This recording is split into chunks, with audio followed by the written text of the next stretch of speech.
Are you happy this year, like all years, that you don't have to decide who the MVP of the league is? That's probably so far from my mind right now. As far as who the MVP is, I'm more worried about the Oklahoma City Thunder right now. That's why I'm asking Right. is Russ and what he's doing, and he's doing it in, out of necessity maybe, but it's certainly different and eye-catching for a lot of fans. He's a great player. He's carrying his team right now, doing tremendous things. The triple doubles are out of this world. I mean, he's doing a great job there. But again, we got it's going to be a team effort to try to control him and keep him in check. What's the key? Just put him a body on him and transition. Well, you got to keep your bodies in front of him, get the ball, get him slowed down in transition, keep him out of the paint. They're the number one one of the top rebounding teams in the league. They're number 2 in paint points. So the battle is going to be in the painted area for everybody, not only Westbrook, but the cutters, the rollers, everybody. But it starts with him creating, 2 people to the ball, getting into the paint. Are they different with Gibson and McDermott over there now?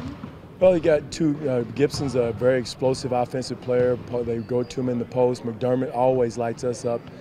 Probably if we played Creighton and he was back in Creighton, he'd probably shoot the ball well. But I don't know what it is about our jerseys that he shoots. So, he's a knockdown shooter. So we got to make sure we have an attention to where he is. Dwane, have you ever seen a player like Russell Westbrook that expends that much energy all the time, consistently game in, game out? I tell you what, he's a freak of nature. He just continuous, coming at you with the same spirit, the same force. You wait for him to take a night off and he doesn't. And he just continues to come at you. And you're waiting for him to run out of energy, but he's just one of those players that Gary Payton was the same way. Every night you know what you're going to get out of Gary Payton. And the same with Westbrook. He's coming out to try to take your spirit every time he walks on the floor.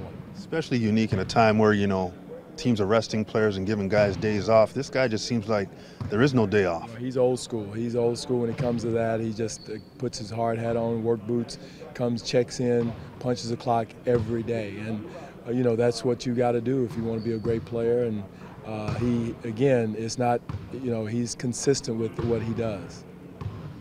Dallas went to some zone look against you guys a few times. Have you seen that a lot from teams lately? Well, not a lot of teams. Dallas, it was about 4 or 5 teams that, we were prepared for it. We got open looks out of it. We did some different things out of it. We ran some of our man sets out of it. And so we were prepared.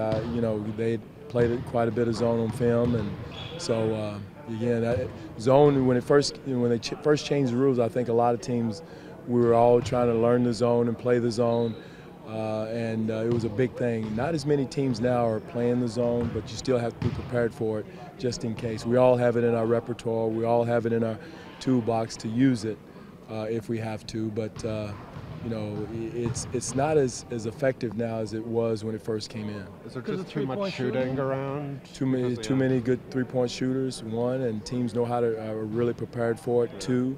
And again, it's a difficult scheme to play because of the 2.9 in the lane. It's not like you can go and just set your man. So you better be prepared your center's got to be prepared to cover that. And if he's not, then you're going to open up. It's going to look really bad. And, that's the difference. Teams now know how to attack it.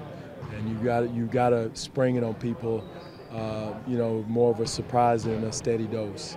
So you guys attacked it fairly well, you thought, Dwane? I thought so. I thought we got up 25 threes, and quite a few of them were against the zone. So, again, you're ready for it. Again, it's a make-or-miss league, and I think a lot of our threes came out of it. I know we had 3 or 4 wide-open looks off of it, and that's all you can ask for. Right now, with the threes, are you as excited about the number of attempts?